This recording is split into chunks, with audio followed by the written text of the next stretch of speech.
अस्सलाम वालेकुम, आप देख रहे हैं प्रॉपर्टी प्लस। मैं हूं आपकी होस्ट आयशा जुल्फ़िकार। मेरे साथ हैं शहरियार बड़ाइश। अस्सलाम वालेकुम शहरियार। वालेकुम अस्सलाम। कैसे हैं आप? खैरियत से? बिल्कुल ठीक ठाक। प्रोग्राम का आगाज़ करते हैं। तो जनाब, रोज़ी रोटी की तलाश में आप दुनिया के किसी भी खित्ते में बस जाएं, लेकिन ज़िंदगी में आराम और सुकून और महफूज घर के लिए इंसान अपने ही वतन का रुख करता है, जाहिर सी बात है। और दिन रात मेहनत करके भेजी गई रकूम ना सिर्फ उनके प्यारों को सहूलियात फराहम करने में इस्तेमाल होती हैं, बल्कि ये रकूम, जिन्हें आम तौर पर रेमिटेंसेस कहा जाता है, मुल्क की मुआशी तरक्की के लिए भी अहम किरदार अदा करती हैं। अच्छा, यहाँ पर काबिल ज़िक्र बात यह है कि रेमिटेंस का बड़ा हिस्सा पाकिस्तान में जायदाद खरीदने में इस्तेमाल हो रहा है। जी हाँ, बिल्कुल, यानी कि रियल इस्टेट। इस सेक्टर ने हमेशा ओवरसीज़ पाकिस्तानीज़ को महफूज सरमायाकारी का जरिया बख्शा है, और मेरा ख्याल है हमने अपने गुज़श्ता प्रोग्राम्स में भी इसका जिक्र किया था कि ओवरसीज़ पाकिस्तानीज़ जो हैं वो ज़्यादातर जो ट्रस्ट करते हैं वो यहाँ पर प्रॉपर्टी ख़रीदने में करते हैं। और एक वक्त था जब इस सेक्टर में लेन देन की शफाफियत और सिक्योरिटी का फुकदान था, लेकिन आज इस सेक्टर की पोटेंशियल को देखते हुए हम पब्लिक और प्राइवेट सेक्टर में गैर मुल्कियों के लिए रिहायशी और कमर्शियल प्लॉट्स की सरमायाकारी के दर्जनों मौके देख सकते हैं। आज की हमारी ये एपिसोड हमारे उन तमाम ओवरसीज़ पाकिस्तानीज़ के नाम हैं जो इस मुल्क का असासा है और जिन्होंने हमेशा कौमी मईशत को मजबूत बनाने में मुस्बत किरदार अदा किया है। आज हम ना सिर्फ ओवरसीज़ पाकिस्तानियों की रियल इस्टेट में सरमायाकारी में दरपेश मुश्किलात का जिक्र करेंगे, बल्कि उन तमाम हुकूमती इक़दामात को भी ज़ेरे गौर लाएंगे जो उनकी फलाह व बहबूद के लिए उठाए जा रहे हैं। अच्छा, लेकिन सबसे पहले शहरियार हम बात कर लेते हैं this week in real estate की, और पहले मैं ख़बर शेयर कर लेती हूँ, फिर इस पर हम बात भी करेंगे। हमारे रिपोर्टर भी साथ हैं, उनसे भी हम बात करेंगे। तो जनाब, लाहौर हाई कोर्ट ने रोडा मास्टर प्लान 2050 पर अमल दरामद से रोक दिया है। हमने अपने एक प्रोग्राम में इसके हवाले से काफ़ी सैर हासिल गुफ्तगू भी की थी, और लाहौर हाई कोर्ट ने मंसूबे को बेमकसद और माहौल के लिए नुकसानदेह करार दिया है, क्योंकि प्लान में ग्रीन एरिया ना होने के बराबर है। इस पे बात करने के लिए हमारे साथ सुनो टीवी के नुमाइंदे अली शहराज मौजूद हैं। अली, 70% दरख्तों से महरूम और दुनिया में आलूदा तरीन शहरों की फहरिस्त में शामिल लाहौर का मास्टर प्लान बनाने वालों ने अहम नुक्ते को प्लान बनाते वक्त ज़हन में क्यों नहीं रखा कि इसे साफ पानी और पुख्ता सड़कों के साथ साथ ग्रीन एरिया की भी अशद ज़रूरत है? जी बिल्कुल, मास्टर प्लान जो 2050 मंजूरी जिसकी हुई है वो बाकायदा तौर पर मुतनाज़ा हो चुका है, और लाहौर हाई कोर्ट ने भी इसको में सन जो है वो मुअत्तल कर दिया है। इसमें सबसे बड़ा क्लॉज जो है कि लाहौर का जो ग्रीन एरिया था उसको जो है वो ब्राउन करके बहुत बड़ी ज्यादती की गई है, क्योंकि लाहौर का इंफ्रास्ट्रक्चर जो है उसकी ज़ेरे ज़मीन जो पाइपलाइंस होती हैं और जो सीवरेज का सिस्टम है, पानी का सिस्टम है, और साथ साथ जो पोल्यूशन का लाहौर, क्योंकि पोल्यूशन के ऊपर भी सबसे ज़्यादा इसके असरात जो है लाहौर के ऊपर पड़ते हैं, क्योंकि यहाँ पर ग्रीन एरिया कम होता जा रहा है। लेकिन क्योंकि मास्टर प्लान 2050 जब बनाया गया है उसके मुताबिक जो रही सही कसर थी वो भी पूरी कर दी गई है। यहाँ पर मैं आपको ये चीज़ भी वाज़ह करता जाऊँ कि लाहौर का जो मास्टर प्लान है वो अभी तक किसी ने पढ़ा ही नहीं कि मास्टर प्लान है क्या। अच्छा। क्योंकि उसकी कोई भी कॉपी बाहर आ ही नहीं सकी। एक नक्शा सिर्फ जारी किया गया है कि इस नक्शे के मुताबिक लाहौर की इतनी सड़कें जो हैं इसको हमने ब्राउन कर दिया गया है, जिसके अंदर फिरोजपुर रोड है, मुल्तान रोड है, इसके साथ साथ आपका जितना ग्रीन एरिया है वो उसकी डिवर्शन दी गई है कि इन एरियाज को हमने ब्राउन किया है।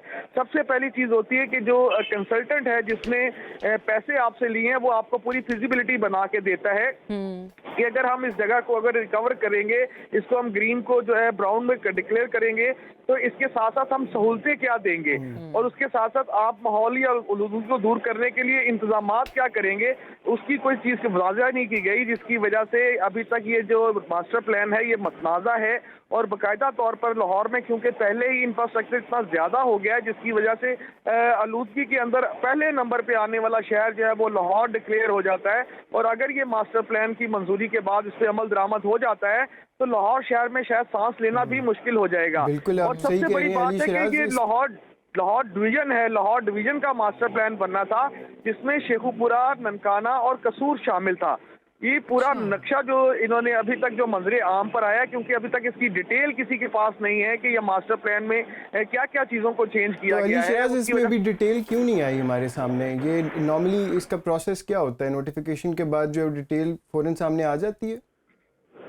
जी, जिस टाइम भी आपका कोई भी चीज़ मंजूरी होती है और बाकायदा उसका गजट नोटिफिकेशन जारी हो जाता है तो उसको राइटिंग फॉर्म के अंदर चीज़ों को जो है वो पब्लिक किया जाता है, जिसमें अभी तक ना ही एलडीए ने अपनी वेबसाइट पे और ना ही किसी पब्लिक को इसका ऑर्डर दिखाए हैं कि ये मास्टर प्लान के अंदर किन किन चीज़ों को जो है वो शामिल किया गया है। अभी सिर्फ इस चीज़ के ऊपर बहस हो रही है कि लाहौर के मास्टर प्लान के अंदर ग्रीन एरिया को ब्राउन कर दिया गया है, लेकिन इसके अंदर जो स्ट्रक्चर रोड निकलने हैं, जो रोड निकल कर इन आबादियों तक जाएंगे, उस स्ट्रक्चर रोड के अंदर क्या क्या चीज़ें शामिल हो रही हैं वो वाजिया ही नहीं है, जिसकी वजह से ये तो अली शिराज, लाहौर हाई कोर्ट ने फिर किस बुनियाद के ऊपर इसको मतलब उसके ऊपर जो है वो रुकावट डाली है? उन्होंने सुओ मोटो नोटिस लिया है या कोई पिटिशन हुई थी? जी, इसके ऊपर बाकायदा एक पिटीशन फाइल की गई थी, जिसके अंदर बताया गया था कि माहौलियाती आलूदगी जो है वो बहुत ज़्यादा मुतासिर हो जाएगी अगर इस मास्टर प्लान के ऊपर अमल दरामद होता है, जिसकी बिना पर लाहौर हाई कोर्ट ने भी ये कहा था कि वाजिया जो मास्टर प्लान है वो ला के दिखाया जाए, जिसके अंदर हम ये सोच सकें, ये समझ सकें कि इसके अंदर क्या क्या चीज़ें होने जा रही हैं, क्योंकि ये 2050 तक मुकम्मल होना है। अगले 5 साल में क्या होना है, अगले 10 साल में क्या होना है, अगले 15 साल में क्या होना है, ये सारी चीज़ें जो है ये राइटिंग फॉर्म में होनी ज़रूरी थी, जो अभी तक मंजर आम पर नहीं आई, जिनकी बिना पर अभी तक यही अवाम चल रहा है कि क्योंकि लाहौर का मास्टर प्लान के मुताबिक ग्रीन एरिया जो है उसको ब्राउन डिक्लेयर करने के बाद अगर यहाँ पर कुछ स्ट्रक्चर डेवलप नहीं करते, जिस तरह रोड्स के ऊपर दरख्त लगाए जाने हैं, और ये पॉलिसी ये भी सामने आ रही है कि जो घर बनेंगे या जो सोसाइटीज बनेगी उनको कितना एरिया ग्रीन के लिए छोड़ना है, ये सारी चीज़ें उस राइटअप के अंदर होंगी। लेकिन अभी क्योंकि वो चीज़ें वाजिया नहीं हुई, जिसकी वजह से लाहौर हाई कोर्ट ने भी इसको मतनाज़ा करार देते हुए हुक्म सानी जो है मुअत्तल कर दिया है। तो अभी ये इसमें जो इन्फॉर्मेशन है वो अब हुकूमत की तरफ से कोई रिस्पॉन्स आया है, वो अब ये पेश करेंगे लाहौर हाई कोर्ट के अंदर? जी बिल्कुल, अभी जो एलडीए की जानिब से जो इसके ऊपर बात की जा रही थी वो यही की जा रही थी कि इसको जो है पब्लिक किया जाएगा, लेकिन क्योंकि ये अभी पब्लिक नहीं हुआ, इसके ऊपर अवाम जो है वो जारी है, क्योंकि ये बड़ी उजलत के अंदर जो है इसको जो है मंजूरी इसकी दी गई है, और ये इसके अंदर बहुत सारे स्टेक होल्डर्स का जो है वो अच्छा खासा जो है वो मामला तय हुए हैं, जिसकी वजह से अब वो लोग भी परेशान हैं कि मास्टर प्लान मंजूरी होने के बावजूद हाई कोर्ट में जो है इसका हुक्म सानी मुअत्तल किया गया है, उसके ऊपर अमल दरामद किस तरह होगा। ठीक है अली शिराज, बहुत शुक्रिया आपका। और याद होगा जब हम अपने एक प्रोग्राम में इस पे हम बात कर रहे थे मास्टर प्लान के हवाले से, तब मैंने भी आपसे सवाल पूछा था कि फिर ग्रीन एरिया को क्यों नज़रअंदाज किया जा रहा है, मतलब ग्रीन एरिया सारा ब्राउन में शामिल किया जा रहा है, इतना बड़ा मंसूबा, मतलब ये प्रोजेक्ट इतना बड़ा था कि लाहौर के आसपास के शहरों को उसमें शामिल किया जा रहा था, तो ग्रीन एरिया की अहमियत क्यों नज़रअंदाज कर दी गई? ये तो देखें सोचने वाली बात ही है। कोई ये ऐसी, इसमें 2-3 चीज़ें हैं। एक तो ये कि यहाँ पे हमें जो गवर्नमेंट की तरफ से ब्यूरोक्रेसी की अच्छी कारकर्दगी नज़र नहीं आती कि ये सारी चीज़ें वो हैं जो पहले से ही प्लान आउट होती हैं। बिल्कुल, तो ये तो सबसे पहले सामने आ जानी चाहिए थी। बिल्कुल, और जैसे कि अली बता रहे थे कि उसके हवाले से डिटेल्स अब तक सामने नहीं आई हैं, नक्शा आ गया, डिटेल्स नहीं आई, ये तो हैरत वाली बात है। भाई ये हुकूमत की अब जो है नाअहली है, इसको और तो कुछ कहा नहीं जा सकता कि अभी लाहौर हाई कोर्ट को वो उन प्रोसेस से गुजरना पड़ रहा है जो एक बेसिक फीजिबिलिटी के अंदर जो है वो आप उन चीज़ों से गुजर जाते हैं। बिल्कुल। और दूसरी जो हमने बात की, लाहौर को जितना बड़ा करते जाएंगे, एक तरफ हम स्मॉग के टाइम पे स्कूल्स बंद हो जाते हैं, और दूसरी तरफ प्लान आता है कि उसके बाद अब इसको और बड़ा कर लें, तो अगर और बड़ा करेंगे तो ये इसी तरीके से चीज़ें चलती रहेंगी। बल्कि फिर तो ज़्यादा मसाइल सेहत के हवाले से पैदा होंगे, जितना बड़ा शहर फैलेगा उतने ट्रैफिक के मसाइल ज़्यादा बढ़ेंगे और फ़ज़ाई आलूदगी में भी उस हद तक इजाफा होगा, ये हम सब जानते हैं। अच्छा तो शहरियार, लेकिन इस हवाले से एक खुशाइन खबर हमें गिलगित बल्तिस्तान से मौसूल हुई है कि यूरोपीय यूनियन की तरफ से मौसमियाती तब्दीली के पेश नज़र गिलगित बल्तिस्तान और खैबर पख्तूनख्वा हुकूमत के लिए 7.86 बिलियन की ग्रांट मंजूरी दी गई है, और यकीनन पायदार और माहौल दोस्त मंसूबे गिलगित बल्तिस्तान के लिए वक्त की बहुत अहम ज़रूरत हैं, जो कि कई सालों से मौसमियाती तब्दीली के ज़ेर असर हैं। इस पर बात करने के लिए हमारे साथ सुनो न्यूज़ के नुमाइंदे फैज़ान हुसैन मौजूद हैं। हम जानते हैं कि गुज़श्ता साल खैबर पख्तूनख्वा ने मौसमियाती तब्दीली के तनाजुर में एक पॉलिसी बनाई जिसे provincial climate change policy and action plan 2022 कहा जाता है। फैजान, हमें बताइए कि इस हवाले से केपी गवर्नमेंट की ये ग्रांट किन किन मंसूबों में इस्तेमाल की जाएगी? जी बिल्कुल, देखें ऐसी पॉलिसी के तहत एक तरफ सैलाब और कुदरती और इंसानी निज़ाम को लायक खतरात को कम से कम करने के इक़दामात पर मबनी है, तो दूसरी तरफ ग्रीन हाउस गैस के अखराज को भी कम करना है। इस पॉलिसी में ज़राअत, जंगलात, माहौलियात, जंगली हयात, तवानाई, ट्रांसपोर्ट और दीगर शोबों के लिए इक़दामात उठाए जा रहे हैं। اگر ہم کلائمیٹ چینج کی بات کریں تو پاکستان میں جولائی سے ستمبر تک 30 سال کی اوسط بارش جو ہے وہ 130.8 ملی میٹر جو ہے وہ ریکارڈ کی گئی ہے، جبکہ 2022 میں 375.5 ملی میٹر بارش ہوئی ہے۔ بارشوں کے اس اضافے کو مارچ اور اپریل کی گرمی کی طویل لہر جو آئی تھی اس سے بھی جوڑا جا رہا ہے۔ خیبر پختونخوا کی بات کی جائے تو اس گرمی کی وجہ سے کافی گلیشیئر جو ہیں وہ پگھلے ہیں۔ یو این کی ایک رپورٹ ہے جس کے مطابق 300 گلیشیئر جو ہیں وہ جھیلوں میں تبدیل ہوئے ہیں۔ گلیشیئر پگھلنے اور بارشوں کی موسمیاتی تبدیلی سے اگر انہیں جوڑا جائے تو جس سے پانی کا بہاؤ جو ہے وہ کافی تیز ہوا ہے۔ اگر 2010 اور 2022 کے سیلاب کا موازنہ کیا جائے تو 2022 کا سیلاب کا حجم جو ہے کافی زیادہ تھا۔ 2010 میں جو سیلاب کا بہاؤ تھا وہ 1,75,000 کیوسک تھا، جبکہ 2022 کا جو سیلاب آیا تھا وہ 2,43,000 کیوسک تھا۔ اس جگہ پہ یہ بات کرنا بھی کافی ضروری ہے کیونکہ جب 2010 کا سیلاب آیا تھا تو حفاظتی دیواریں کھڑی کی گئی تھی دریاؤں کے سائڈ پہ، تو یہ جو 2022 کا سیلاب آیا تھا وہ انہیں بھی ساتھ لے اڑا۔ انوائرمنٹ ڈپارٹمنٹ سے جب ہماری بات ہوئی تو ان کا کہنا ہے کہ کے پی گورنمنٹ کے جو کلائمیٹ چینج کے لیے جو پالیسی ہے وہ کافی واضح ہے۔ کے پی گورنمنٹ نے 660 بلین کا جو ہے وہ خرچ کر رہی ہے نئے پروجیکٹس پہ۔ اگر ہم نئے پروجیکٹ کی بات کریں تو تقریباً 450 نئے پروجیکٹ جو ہیں وہ نئے پروجیکٹس یہ کلائمیٹ چینج کے حوالے سے نئے پروجیکٹس کی نوعیت کیا ہے، کن طرح کے پروجیکٹس ہیں؟ جی یہ نئے پروجیکٹ جو ہیں یہ انوائرمنٹ کے حوالے سے پروجیکٹ ہیں۔ 450 پروجیکٹ ہیں جس کے لیے 660 بلین جو ہے وہ ایلوکیٹ کیا گیا ہے۔ یہ پروجیکٹ جو ہیں یہ گلیشیئر، زراعت، انسانی گرمی، انسان کو ابھی آپ دیکھیں جو اب یہ کلائمیٹ چینج ہو رہا ہے تو کلائمیٹ چینج کی وجہ سے انسان میں جو پروٹین کی کمی ہوتی ہے، یہ انوائرمنٹ ڈپارٹمنٹ کا ہی کہنا ہے کہ اس کی وجہ سے ہارٹ اٹیک لوگوں کو کافی زیادہ آ رہے ہیں۔ گائیں جو ہے وہ دودھ کم دے رہی ہے، مطلب یہ پانی کی وجہ سے ہے۔ ٹھیک ہے، شکریہ فیضان آپ کا۔ شہریار، یقیناً کافی بڑی گرانٹ ہے، اگر خیبر پختونخوا میں اور گلگت بلتستان میں یہ پروجیکٹ شروع ہوتے ہیں اس طرح کے اس گرانٹ سے تو کافی فائدہ ہوگا۔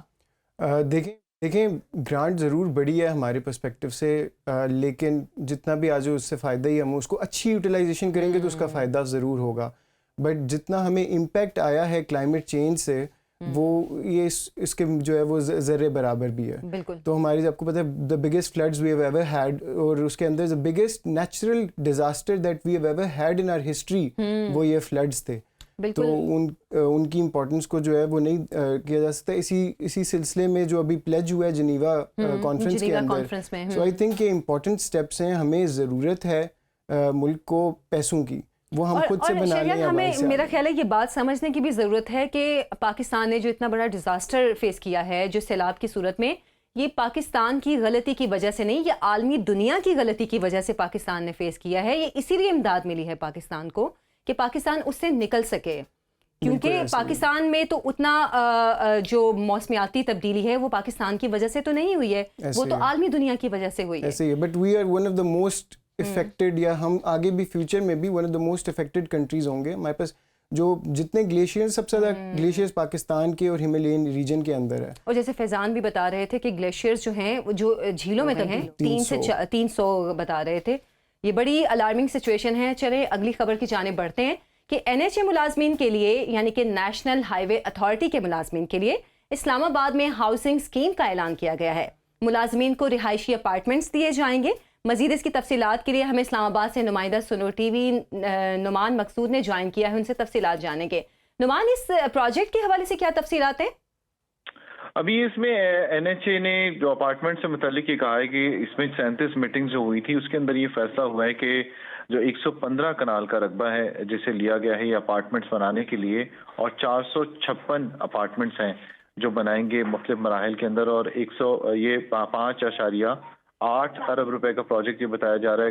یہ صرف 20 منٹ کی ڈرائیو کہا جا رہا ہے کہ سری نگر ہائی وے سے ہوگی، اور 10 منٹ کی ڈرائیو جو ہے وہ اسلام آباد انٹرنیشنل ایئرپورٹ سے ہے، جہاں پر اس زمین کے لیے پرپوزل तैयार किया गया जिसमें ए टाइप होंगे, बी टाइप होंगे, सी टाइप होंगे, डी टाइप होंगे फ्लैट्स। 932 एम्प्लॉयज़ हैं जो इससे फ़ायदा उठा सकेंगे। लेकिन ये कहना है NHA का कि जो वज़ारत मवासलात का कि ये जो फ्लैट्स बनाए जा रहे हैं ये उन लोगों के लिए बनाए जा रहे हैं जो मुख्तलिफ अदवार के अंदर एलोकेट किए जाएंगे और उसके बाद ये जो आने वाले जो लोग हैं उनके बाद जो है वो उनको दिए जाएंगे। अब ये ब्लॉक्स जो हैं वो 11 बनाए गए हैं जिसमें ए टाइप जो हैं वो दो ब्लॉक्स बनेंगे, बी टाइप के जो हैं वो 3 ब्लॉक्स बनेंगे जिनमें अपार्टमेंट्स होंगे 108, ए टाइप जो होंगे वो 24 होंगे, सी टाइप जो होंगे वो 108 ही होंगे और इसमें भी 3 ब्लॉक्स बनाए जाएंगे। 142 ये दो बेड के साथ ड्राइंग डाइनिंग और लिविंग रूम दिया जाएगा जो सी टाइप वालों के साथ होगा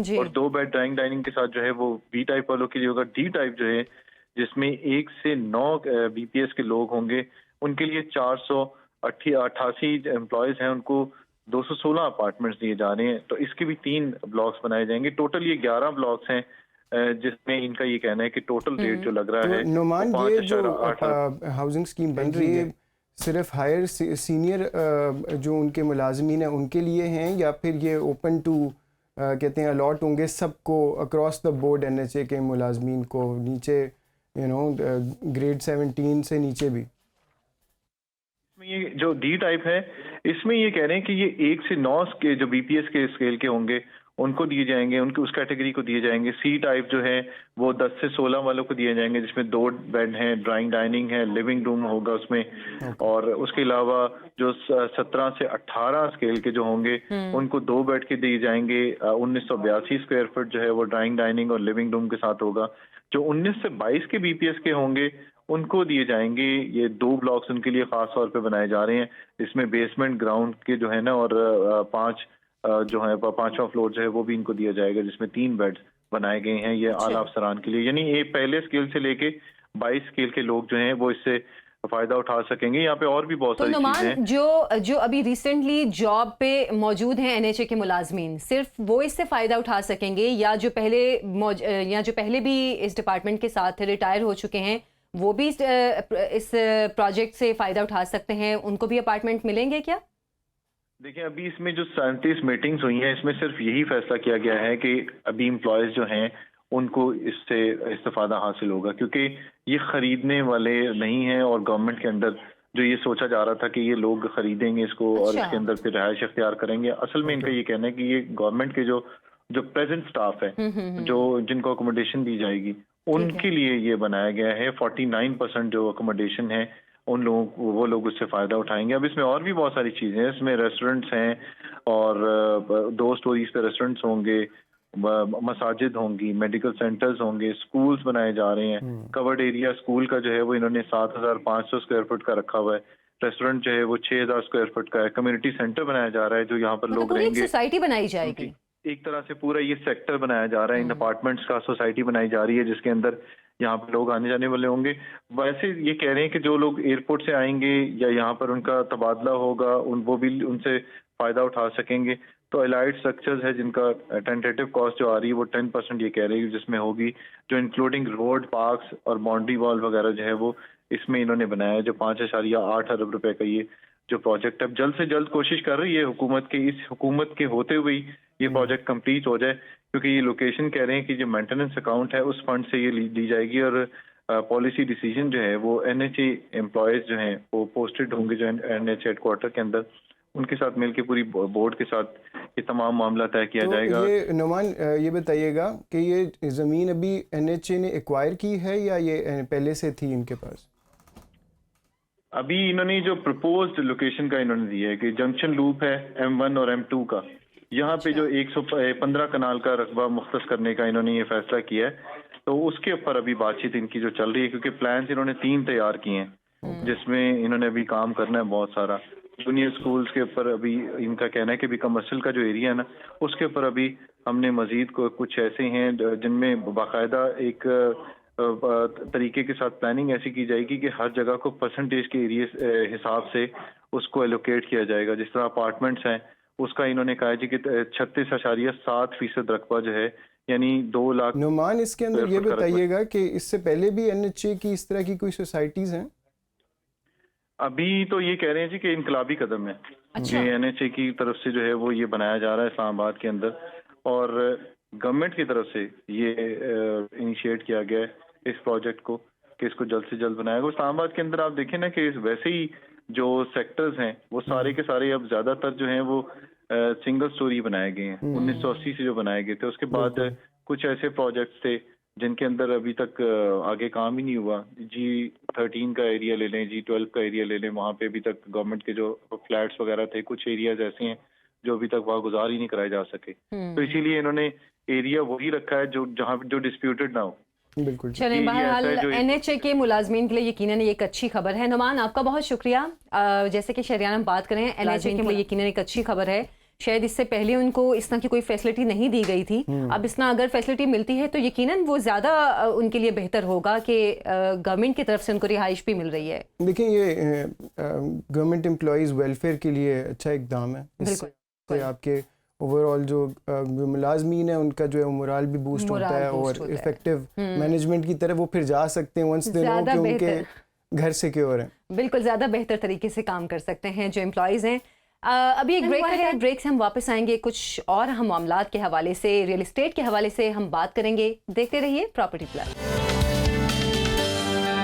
ویلکم بیک، پروگرام میں آپ کو پھر سے خوش آمدید کہتی ہوں۔ تو جناب، ہم بات کریں اوورسیز پاکستانیز کے حوالے سے، ان کے مسائل کے حوالے سے، اور اس پہ بات کرنے کے لیے ہمارے ساتھ زلفی بخاری صاحب موجود ہیں۔ زلفی بخاری صاحب، بہت شکریہ آپ کے وقت کا۔ اوورسیز پاکستانیوں میں موجودہ حکومت کے حوالے سے شدید غم و غصہ پایا جاتا ہے۔ موجودہ حکومت کی جانب سے جس عاقبت نااندیشی کا مظاہرہ کیا جا رہا ہے، اس سے صاف ظاہر ہوتا ہے کہ حکومتی ترجیحات میں اوورسیز دور دور تک موجود نہیں ہیں۔ پہلے اوورسیز کو ان کی ووٹنگ کے بنیادی حق سے محروم کیا گیا، اور پھر دوہری شہریت رکھنے والے پاکستانیوں کو نان پاکستانی ڈکلیئر کرنا۔ اس حوالے سے آپ کیا کہیں گے کہ پاکستانی، خاص طور پہ جو اوورسیز پاکستانی ہیں، ان کو کن مسائل کا سامنا کرنا پڑ رہا ہے؟ اوورسیز پاکستانیز کے بہت زیادہ مسائل ہیں پاکستان کے اندر، خاص طور پہ اس موجودہ حکومت کے نیچے۔ جیسے آپ نے بولا کہ ایک ووٹنگ رائٹ ہوتا ہے، باقی کئی ملک ایسے ہیں جہاں آپ ڈیول نیشنلٹی کے ساتھ ووٹ کر سکتے ہیں۔ ووٹ کیا کر سکتے ہیں، آپ پوزیشن بھی رکھ سکتے ہیں، الیکشن بھی لڑ سکتے ہیں۔ اور لیکن پاکستان اس معاملے میں اس پہ دونوں طرف آرگیومنٹس ہے کہ الیکشن لڑ سکتے ہیں یا نہیں، لیکن ووٹ دینا ضرور ان کا ایک حق ہے، کیونکہ جو ووٹ ہوتا ہے وہ آپ کی سویٹ ایکوٹی ہوتی ہے اس ملک کے اندر۔ تو جہاں ایک ملک جس کی بیک بون ڈپینڈ کرے ریمیٹنسز پہ، انہی اوورسیز پاکستانیوں کے پیسوں کو واپس آنے سے آپ کی اکانومی تھوڑی بہت سٹیبل ہوتی ہے یا چل سکتی ہے۔ آپ ان کو کہہ رہے ہیں کہ آپ کیا کہہ رہے ہیں کہ پیسے بھیجیں لیکن آپ کا ووٹ ہمارے لیے کوئی معنی نہیں رکھتا، بالکل پہلی بات۔ تو دوسری بات، ان کو سسٹم میں جو ایڈجسٹمنٹ ہوتی ہے، ایکسیپٹنس ہوتی ہے، وہ بہت مشکل ہوتی ہے۔ تیسری چیز، جو ان کے پیسے یہاں آتے ہیں، وہ جو کانفیڈنس ہوتا ہے ایک ملک کے اندر، آپ اس موجودہ حکومت کے اندر آپ دیکھ رہے ہیں کہ ریمیٹنسز گری ہیں، بلکہ بڑھ جانی چاہیے تھی، کیونکہ مہنگائی یہاں بہت زیادہ ہوئی ہے۔ تو کیونکہ مہنگائی کی وجہ سے لوگ پھر اور پیسے بھیجتے ہیں، لیکن بہرحال یہ نہ ہوا، اور ریمیٹنسز جہاں ہم چھوڑ کے گئے تھے at around $32 billion per annum ہر سال، وہ گر گیا اور گرتا جا رہا ہے۔ تو اس کا مطلب ہے کہ لوگ کمفرٹیبل نہیں ہے، سیکیور نہیں ہے واپس پیسے بھیجنے کے لیے، سوائے جو بیئر نیسیسٹیز ہیں ان کے خاندانوں کے لیے۔ اس کے علاوہ وہ کوئی نہ انویسٹ کرنا چاہ رہے ہیں، نہ ایکسٹرا پیسے بھیجنا چاہ رہے ہیں۔ تو یہ اور یہ پاکستان کے لیے بہت نقصان دہ ہے، کیونکہ ہمیں اندازہ نہیں ہے کہ ریمیٹنسز ہمارے لیے کتنی اہم ہیں، اور اوورسیز پاکستانیز ہمارے لیے کتنے اہم ہیں، اور وہ ملک کے اندر جب ان کے اندر کانفیڈنس ہوتا ہے ملک میں، وہ ہمارے لیے کتنا ضروری ہوتا ہے، کیونکہ وہ ہمارے ایک رومنگ امبیسڈرز ہوتے ہیں ایک لحاظ سے۔ بخاری صاحب، ریئل اسٹیٹ میں سرمایہ کاری کو بیرون ملک مقیم پاکستانی بہت محفوظ سمجھتے ہیں، لیکن ایک عرصے تک اس شعبے پر حکومتی سرپرستی نہ ہونے کی وجہ سے لوگوں کو فراڈ اور جعلی اسکیموں کو برداشت کرنا پڑا ہے۔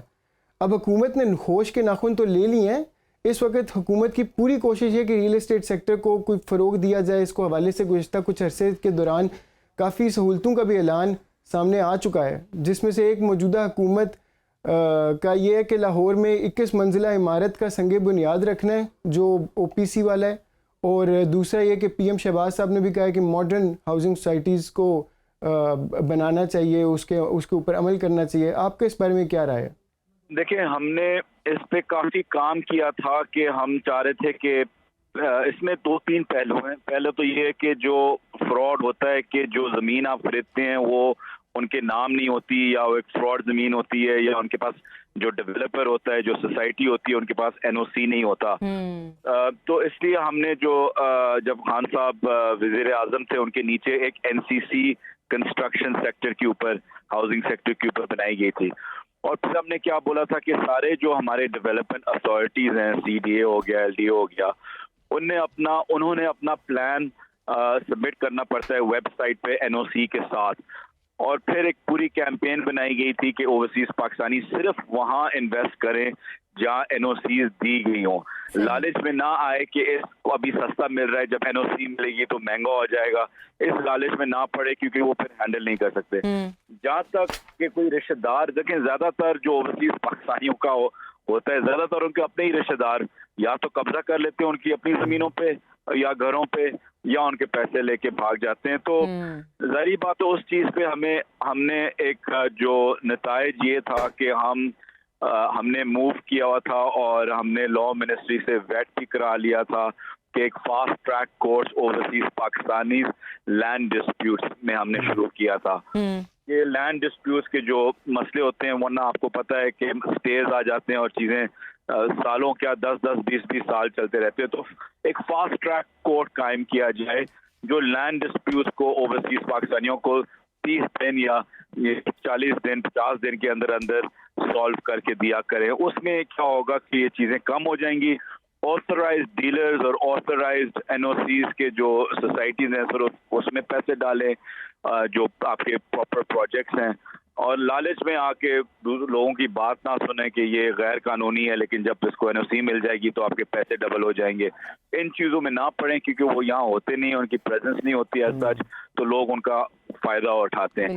اور یہ چیزیں بڑھتی جاتی ہیں جب لا اینڈ آرڈر نہ ہو, جب ایک ایسی حکومت آئی ہوئی ہو جہاں ڈیولپمنٹ اتھارٹیز کے اوپر کام یا فوکس نہیں کیا جا رہا ہو, براؤن چیزوں گرین لینڈز کو براؤن کیا جا رہا ہو بڑے بڑے ڈیولپرز کے لیے, تو پھر یہ چیزیں ہوتی رہتی ہیں. لیکن آپ نے دیکھا ہے کہ جو سیلز ہیں, آئی تھنک اگر آپ سارے جو مین ہمارے سوسائٹیز کے ڈیولپرز ہیں ان سے بھی بات کریں, جو ان کی اوورسیز کی سیلز ہیں اس میں بھی انہوں نے بہت ایک ڈراپ محسوس کیا ہے. اس کے باوجود کہ ایکسچینج ریٹ ان کے لیے اوورسیز پاکستانیوں کے لیے زیادہ فیوریبل ہے, اس کے باوجود بھی ایک ڈراپ آیا ہے فورن FDI اور انویسٹمنٹس کے اندر پاکستان کے اندر. تو زلفی بخاری صاحب, آپ کی طرف سے ہر ضلع میں سہولت مرکز قائم کیے گئے تھے اوورسیز کے لیے, یا ان کا فیصلہ تھا, اس کے بارے میں ذرا بتائیں, اس کا کیا پرپس؟ جی, ہم نے OPC کا فائدہ اٹھاتے ہوئے ہر ڈسٹرکٹ کے اندر ہم نے ایک نامنی اوورسیز پاکستانیز کا رکھا, OPC نے کیا بلکہ, اور ان کے نیچے IG بھی اور DC بھی اور DPO بھی, اور وہ ایک میٹنگ کال کرتے ہیں اور اس میٹنگ میں یہ سارے موجود ہوتے ہیں. اور ہر ڈسٹرکٹ کے اندر ان کا کام ہوتا ہے اس نمائندے کا کہ جو اوورسیز کے اس ڈسٹرکٹ کے جو مسائل ہیں وہ ایڈمنسٹریشن کے سامنے رکھے جائیں ہر مہینے, اور ان کا کوئی حل نکالا جائے. تو اس پہ میں یہ نہیں کہتا کہ وہ بہت اچھا کام کیا انہوں نے, لیکن کئی جگہوں پہ اچھا کام کیا, کئی جگہوں پہ شاید سلیکشن غلط تھی لوگوں کی, لیکن آئیڈیا اس کا بالکل صحیح ہے, اور ہم اوورسیز کو ایسے ہی کانفیڈنس دے سکتے ہیں. میں پھر سے کہتا ہوں کہ جتنا ہم اہم اوورسیز کو سمجھیں گے اتنے آپ کے پاس چانسز ہیں ڈیٹ سے نکلنے کی اور پاکستان کو فائدہ نکالنے میں, کیونکہ ان سے زیادہ پیسے کوئی بھی نہیں آپ کو دے سکتا. کوئی ملک آپ کو $30 بلین آ کے نہیں دے گا, کوئی IMF آپ کو $30 بلین نہیں دے گا. لیکن اگر اوورسیز کا کانفیڈنس بڑھایا جائے, ان کی انویسٹمنٹ پاکستان کے اندر لائی جائے, بینکس کے اندر رکھی جائے, ان کو فیوریبل ریٹس دیے جائیں, ان کے پیسے پروٹیکٹ ہوئے ہوں, تو ہمیں اور کہیں ہاتھ پھیلانے کی ضرورت محسوس نہیں ہوگی. And that is a reality. اور جو 32 بلین آپ کے پاس فارمل چینل سے آتا ہے, اسٹڈیز دکھاتے ہیں کہ اس کا اگر 50% نہیں تو 60% انفارمل چینل سے بھی آتا ہے, اور اب تو کرپٹو بھی شروع ہو گیا ہے, اور کرپٹوز کے اگر آپ دیکھیں تو آپ کی فلائٹ ہے کچھ مہینے کی, کچھ آئی تھنک کچھ $300 ملین فلائٹ ہوتی ہے مہینے کی کرپٹو کے اندر پاکستان کے باہر. تو اس کو بھی اگر کسی فارملائز لیگل چینل میں لے کے آیا جائے اور ریکگنائز کیا جائے تو you will have a lot of money coming into the country and securing it. Bukhari صاحب, جس طرح آپ نے پہلے بھی بات کی کہ روشن ڈیجیٹل اکاؤنٹس میں سرمایہ کاری اب بتدریج کم ہوتی جا رہی ہے, وہ اسکیم جو خصوصاً سمندر پار پاکستانیوں کے لیے رقم کی منتقلی کے لیے متعارف کروائی گئی تھی, اب اس کے بارے میں یہ کہا جا رہا ہے کہ وہ سیاست کی نظر ہو چکی ہے, کیونکہ ایک عام تاثر یہ بھی ہے کہ اوورسیز پاکستانی ایک خاص سیاسی جماعت کو پسند کرتے ہیں. دوسرا یہ کہ میرے اپنے جاننے والوں کا بھی کہنا ہے کہ حکومت بدلنے کی وجہ سے ہم پاکستان میں سرمایہ کاری کے سلسلے میں محتاط ہو گئے ہیں, اکانومی کو لے کے بھی. عوام کی فلاح و بہبود سے جڑی اسکیمز یا پالیسی سیاست سے ماورہ کیوں نہیں ہو سکتی؟ کیا کہیں گے اس بارے میں؟ دیکھیں, اگر میں ایک نان بائس, ٹھیک ہے ظاہری بات ہے میں پی ٹی آئی کا ایک نمائندہ ہوں, لیکن اگر میں اس کو نان بائس طریقے سے بھی اگر بولوں نا تو اگر 95% نہیں تو 90% اوورسیز پاکستانیز عمران خان کے سپورٹرز ہیں, ہمیشہ سے تھے, سب سے پہلے تھے جب خان صاحب کی اس طریقے سے پاکستان سیاست میں بھی وہ ریچ نہیں تھی یا وہ پریزنس نہیں تھی, سب سے پہلے اوورسیز پاکستانیوں نے عمران خان کو ایز اے بطور وزیر اعظم مانا 20 سال پہلے. تو اگر آپ کسی ملک میں چلے جائیں, میرا ایکسپوجر ہے سارے ملکوں کے اندر, اور آپ اگر میری بات بھی نہ مانے, آپ صرف نظائرے دیکھ لیں جب حکومت گری تھی, لندن ہو گیا, برلن ہو گیا, امریکہ ہو گیا, نیو یارک ہو گیا, مطلب آپ جو بھی شہر یا ملک نکال کے دیکھ لیں, ساؤتھ افریقہ, ان ملکوں میں بھی جہاں پابندی ہے, چاہے سعودی عربیہ ہو, قطر ہو, یو اے ای ہو, جہاں کوئی مظاہرے کرنے بھی کی بہت بڑی سزا ہوتی ہے اور پابندی ہوتی ہے, اس میں بھی پھر بھی لوگ بھرپور طریقے سے نکلے اور مارچز کیے, پروٹیسٹ کیے جب حکومت گری. تو یہ اس سے نظر آتا ہے کہ آپ کو پتہ چلتا ہے کہ صرف اور صرف پی ٹی آئی کی سپورٹ ہے, اس لیے ان کے ووٹس, ان کی ووٹنگ رائٹس نکالی گئی. مجھے یاد ہے جب میں نے فائل موو کی کہ اوورسیز پاکستانی کو, ڈیول نیشنلز کو ووٹنگ رائٹس ملنی چاہیے اور ایک بڑا سمپل اور سیکیور ڈیجیٹل میکنزم ہونا چاہیے ان کی ووٹنگ کے لیے, شہباز شریف نے آبجیکٹ کیا کہ ان کو 10 سیٹوں میں محدود کرو. تو بیسیکلی آپ کی جو 10 ملین لوگوں کی پاپولیشن ہے وہ چاہ رہے تھے کہ وہ 10 سیٹوں میں محدود ہو جائیں. کیوں؟ کیونکہ اگر آپ ہر حلقے میں 5-10 ہزار اوورسیز پاکستانی کی اگر ووٹ ہے تو اس کا مطلب ہے کہ ایک انفلوئنس آ جاتا ہے 300 سیٹس کے اوپر. اگر آپ 30% بھی اگر ووٹنگ ٹرن آؤٹ ہو اوورسیز پاکستانیوں کا, اور 10 ملین اوورسیز پاکستانی ہے, تو 3 ملین کو بھی اگر آپ ڈیوائڈ کریں 5 سے یا 10 سے, تو 300 سیٹس پہ ان کا انفلوئنس ہوتا ہے. ہم پی ٹی آئی نے کچھ 70 سیٹیں ہاری ہیں جو 5000 ووٹ سے کم پی ٹی آئی نے ہاری ہیں. تو سوچیں کہ اگر اوورسیز پاکستانیوں ان 70 سیٹوں میں ان کا ووٹ کا ہوتا تو وہ آپ سویپ کر جاتے, اس لیے انہیں ان کی ووٹس لیے. اور روشن ڈیجیٹل اکاؤنٹس میں انہیں پیسے اس لیے ڈالنے بند کر دیے کیونکہ اس گورنمنٹ پہ ان کو کوئی ان کی کوئی بلیف نہیں ہے, وہ سمجھتے کہ یہ ان کا پیسہ چوری کر کے لے جائیں گے, ان کو نفرت ہے اس گورنمنٹ سے. دیکھیں جو آپ کی سیکنڈ اور تھرڈ جنریشن ہے وہ پاکستان سے ڈسکنیکٹ ہوتی جا رہی ہے, اور ڈسکنیکٹ اس لیے ہوتی جا رہی ہے کیونکہ ان کے پاس کوئی ایسا نمائندہ نہیں ہے جن کے ساتھ وہ کنیکٹ کر سکے. اچھا زلفی بخاری صاحب, اوورسیز پاکستانیوں کے لیے اگر ہم بات کریں کہ پہلی امیگریشن پالیسی ہر لحاظ سے ایک جامع پالیسی ہے جس میں امیگریشن, ویلفیئر اور ریکروٹمنٹ سے جڑے ہر مسئلے کی نشاندہی اور حل تجویز کیا گیا. اس کی تشکیل میں 12 سال سے زائد کا عرصہ لگ گیا, لیکن افسوس کہ اس کی منظوری ابھی بھی تاخیر کا شکار ہے.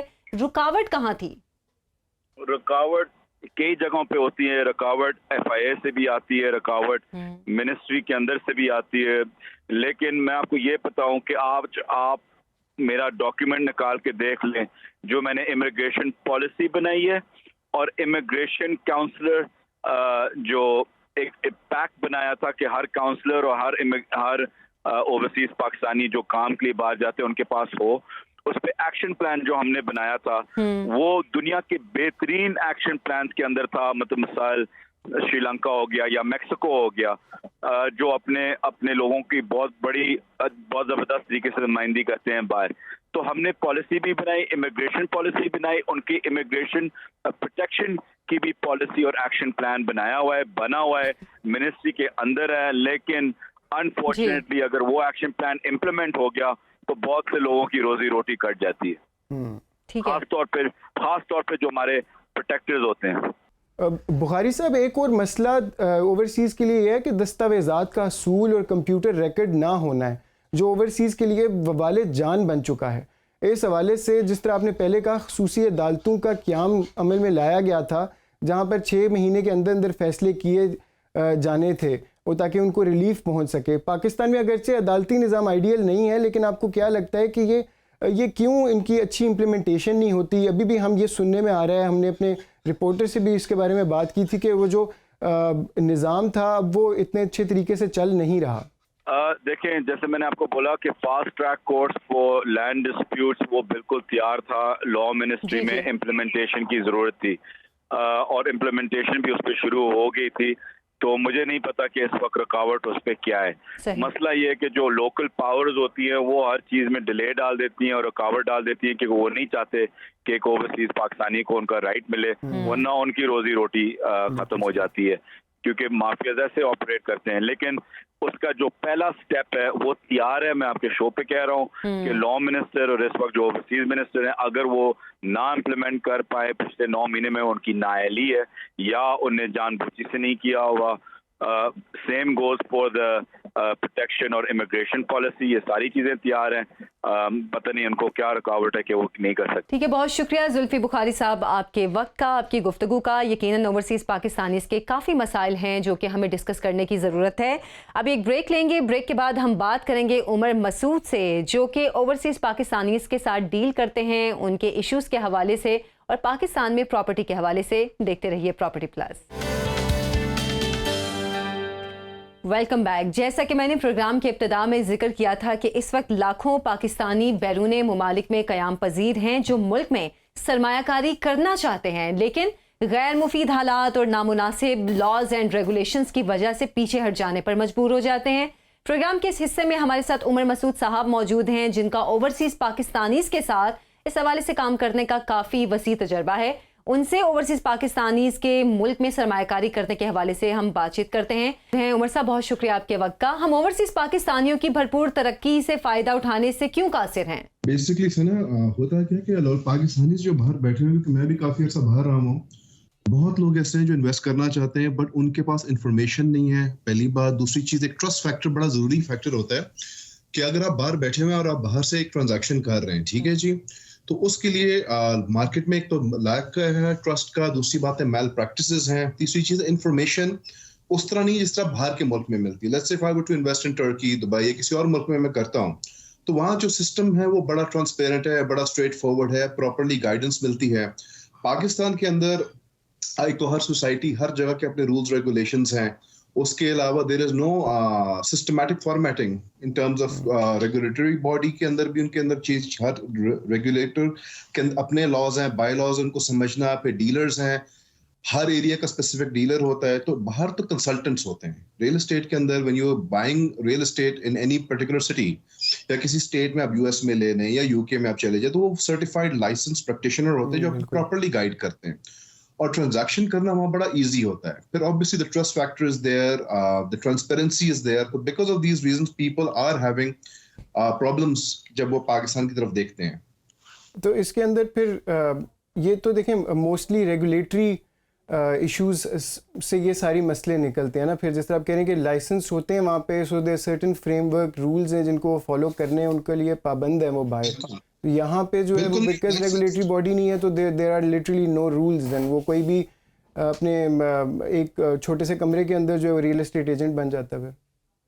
सर बेसिकली ये भी एक इशू है, और दूसरी बात है कि हमारे साथ, क्योंकि we have been doing a lot of work with foreigners for quite a few number of years, तो हमने तो अपनी जी क्रेडिबिलिटी बनाई है with the number of transactions, with a lot of other information that we have been sharing in the market. लेकिन besides that एक और फ्रेमवर्क के अंदर ये भी देखना होता है कि जी आप जब रिटर्न्स हैं, most of the people when they invest in Pakistan they are looking at returns. So अल्हम्दुलिल्लाह तो अच्छी चीज ये है कि पाकिस्तान में जब इन्वेस्ट करते हैं तो rate of returns are absolutely phenomenal. ये आपको वेस्ट के अंदर या मॉडर्न सोसाइटी के अंदर नहीं मिलते। अच्छा, तो एक्सपेट्रिएट्स हैं जो आते हैं और करना चाहते हैं काम, और कर भी रहे हैं, काफी कर रहे हैं, लेकिन of course we can do better.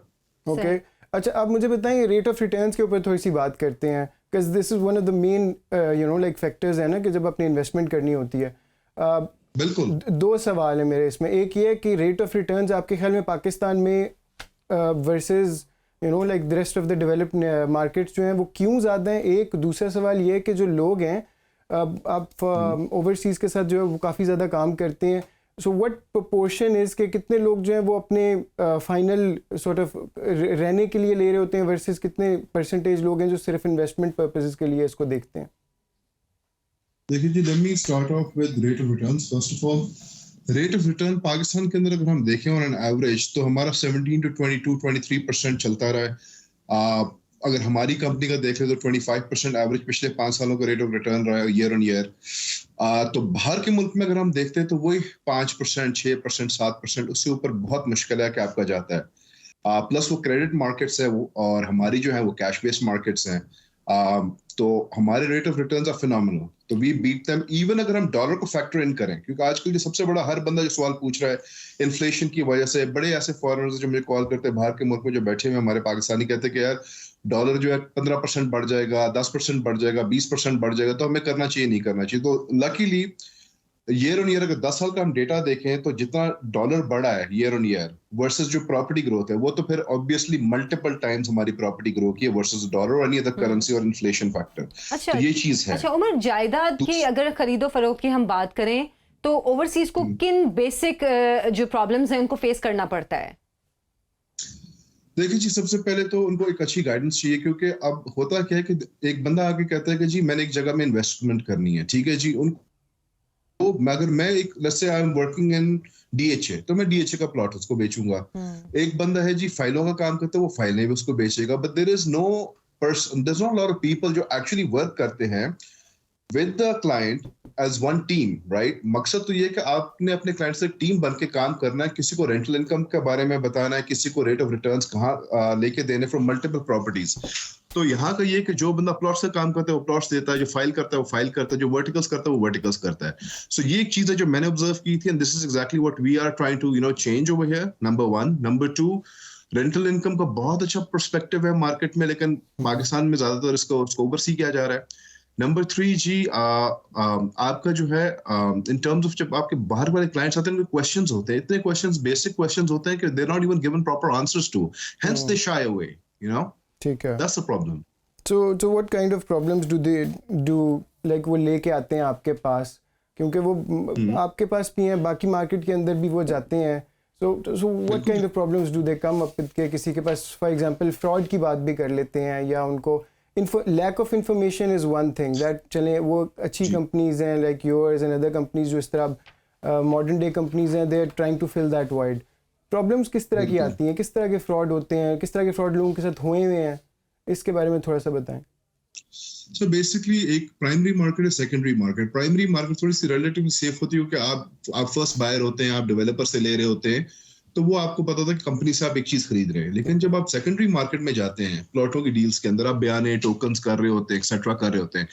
So of course you are relying on a person sitting here. अगर तो आपकी फैमिली मेंबर है या कोई जानने वाला इधर है तो फिर तो चले आपके लिए एक अच्छी चीज होगी है कि जी आपका एक बीच में एक कम्युनिकेशन का आपका नुमाइंदा है जो डील कर रहा है ऑन योर बिहाफ.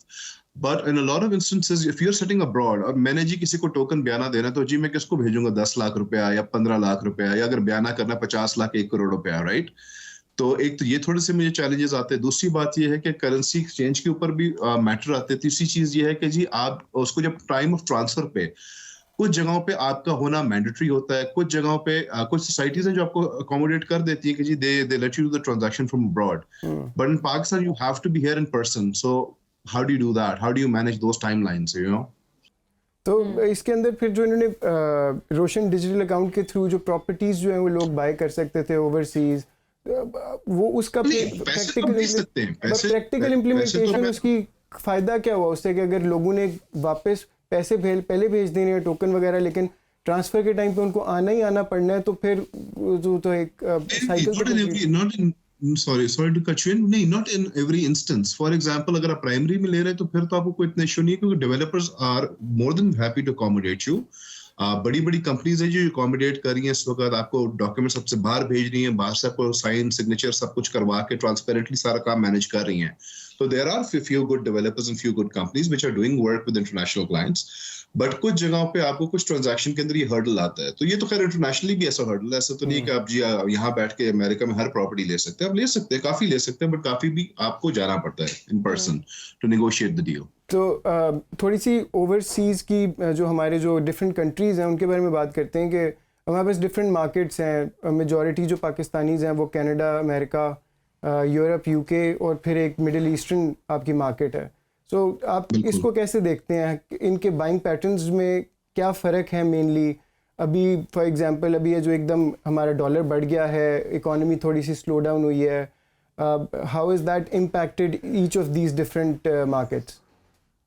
अच्छा, बिफोर आंसरिंग दिस क्वेश्चन आपने मुझसे पूछा था कि कितना परसेंट रेशियो जो बाहर से पाकिस्तान इन्वेस्ट करता है रियल एस्टेट में, और कौन सा कितना परसेंटेज पॉपुलेशन वो है जो कि अपना एंड यूजर बायर है. ऐसे ही है ना, आपने एक सवाल से पहले पूछा था मेरे से. बिल्कुल. तो जस्ट टू रिलेट वहां से फिर इंशाल्लाह मैं आगे ये बाकी मार्केट से रिलेट करता हूँ. आपका जो बाहर का जो बायर है, and user, let's say about 30% आपका होगा तो वो एंड यूजर होगा, 70% आपका होगा investor, because of the rate of returns over here, number 1. ठीक है जी. उसके बाद अगर आप बाइंग पैटर्न देखते हैं तो जीसीसी के अंदर जितने भी गल्फ ममालिक हैं उसके अंदर आपका एंड यूजर भी काफी है, क्योंकि at the end of the day आपको पता है कि बेशक आप 30 साल उधर हैं, 20 साल उधर हैं, ultimately you have to come back to Pakistan because people usually do not immigrate, right, in GCC countries. Whereas the American buyers and the UK population and the European, Scandinavian, आपके जो है Australians, they are mostly people who are settled there, and they are mostly investing for return on capital primarily. Second of all, they're looking for a vacation home. Number 3, they're looking for a vacation home which they can use once a year, and then the remainder of the period के ऊपर वो चाहते हैं कि हमें rental भी मिलता रहे. ठीक है जी. और अगर आप कहते हैं प्लॉट्स की बाइंग की तरफ, तो प्लॉट्स के अंदर जी they are predominantly working in DHS. And verticals के अंदर अगर हम देखते हैं, अगर लाहौर की मैं बात करूं तो प्राइमरीली उनकी जो बाइंग फोकस है that is mostly in Gulberg, because Gulberg has the best kind of projects which actually cater to your foreign buyers. ठीक है Umar Masood, thank you so much. आपका बहुत शुक्रिया कि आपने काफ़ी मुफीद बातें की हैं ओवरसीज़ पाकिस्तानियों के इश्यूज़ के हवाले से. तो नाज़रीन, हमारा आज का ये प्रोग्राम ओवरसीज़ पाकिस्तानियों के नाम था कि उनके क्या मसाइल हैं, उनको पाकिस्तान में प्रॉपर्टी की बाइंग और परचेजिंग के लिए किस किस्म की प्रॉब्लम्स फेस करनी पड़ती हैं. हमने छोटी सी कोशिश की है कि उनके कुछ मसाइल को सामने ला सकें, और हम ये गुजारिश भी करेंगे हुकूमत से कि इन मसाइल को हल किया जाए, क्योंकि ओवरसीज़ बहरहाल पाकिस्तान का एक बहुत बड़ा सरमाया है. तो जनाब, आज के प्रोग्राम से मुझे और शहरियार को इजाज़त दें. अगले प्रोग्राम में हाजिर होंगे, लेकिन जाने से पहले आप हमें अपना फ़ीडबैक ज़रूर दें. हमारे जो सोशल मीडिया नेटवर्क्स हैं, आप हमें फेसबुक पे, ट्विटर पे, इंस्टाग्राम पे अपना फ़ीडबैक दे सकते हैं. हमें इजाज़त दें आज के प्रॉपर्टी प्लस से. अल्लाह हाफ़िज़.